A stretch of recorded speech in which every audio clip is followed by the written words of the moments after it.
नमस्कार, one India Hindi में आपका स्वागत है। दिल्ली में चल रहे किसानों के आंदोलन के समर्थन में राष्ट्रीय जनता दल शनिवार को पटना के गांधी मैदान में धरने का आयोजन करेगी।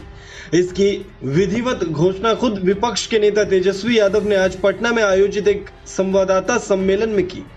वहीं तेजस्वी यादव ने कहा कि केंद्र की नरेंद्र मोदी सरकार किसानों का एमएसपी समाप्त करना चाहती है, क्योंकि उनकी मंशा कॉरपोरेट के हाथों किसानों को बंधक बनाने की है। पिछले अनुभवों के आधार पर हम कह सकते हैं कि किसी भी नोटबंदी या फिर जीएसटी जैसे किसी भी बड़े बदलाव को लेकर फायदे गिनाती है, लेकिन हकीकत में ये एक डिजास्टर साबित होता है। कुछ समय बाद जब इसके फायदे पूछे जाते हैं तो सरकार कुछ बोलने की स्थिति में नहीं होती है, वो जवाब भी नहीं देना चाहती है। प्राइवेट हाथों में बेचा जा रहा है। हम बिहार के किसानों और किसान संगठनों से हम अपील करना चाहते हैं, चाहे वर्तमान का सवाल हो या आने वाली पीढ़ियों की बात हो या भविष्य की बात हो, हम सब लोगों से अपील करेंगे कि इस काले कानून के खिलाफ आप सब लोग सड़कों पर आएं और इस आंदोलन को आप मजबूत करें। आप चाहे देखेंगे, चाहे हरियाणा हो, पंजाब हो,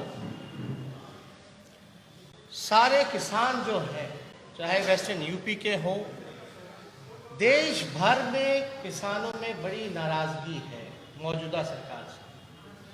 और ये वही सरकार है जो 2022 तक वादा किया है कि किसानों का जो है आय जो है दुगुना किया जाएगा।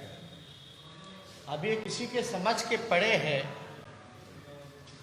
कि जो एमएसपी है, न्यूनतम समर्थन, जो आपका मूल्य जो है, उसको ही समाप्त करने के बाद किसानों का आय दुगुना कैसे होगा।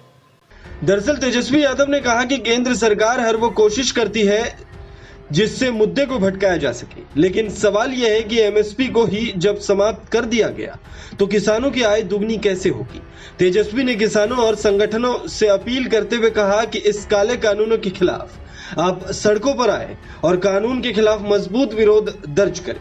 राजद नेता ने कहा कि कानून बनाने से पहले केंद्र सरकार को एक बार परामर्श करने की जरूरत थी, पर सरकार ने नहीं किया। अब स्क्रिप्ट में दिखा रही है कि किसानों को फायदा होगा। गौरतलब है कि तेजस्वी ने कहा कि बिहार के किसानों ने पलायन शुरू कर दिया है, क्योंकि किसान मजदूर बन चुके हैं। सरकार ने 2006 में ही मंडी खत्म कर दी, सही मूल्य नहीं मिल पा रहा है। धान को लेकर हमने विधानसभा में भी मामला उठाया था, कहीं भी बिहार में धान की खरीद नहीं हो रही है। मुख्यमंत्री साफ तौर पर झूठ बोल रही हैं। तेजस्वी ने कहा कि सीना चौड़ा कर मुख्यमंत्री ने इस बिल का संसद में समर्थन किया था, तब मैंने कहा था कि बिहार पहला राज्य है जहां सरकार ने मंडी खत्म की है। बात अगर फंसेगी तो कितने स्तर पर उन्हें जाना पड़ेगा, वकील भी रखना पड़ेगा, कोर्ट भी जाना पड़ेगा, लेकिन कंपनी वालों को कोई फर्क नहीं पड़ेगा। इस खबर में फिलहाल इतना ही। तमाम अपडेट्स के लिए बने रहिए वन इंडिया हिंदी के साथ।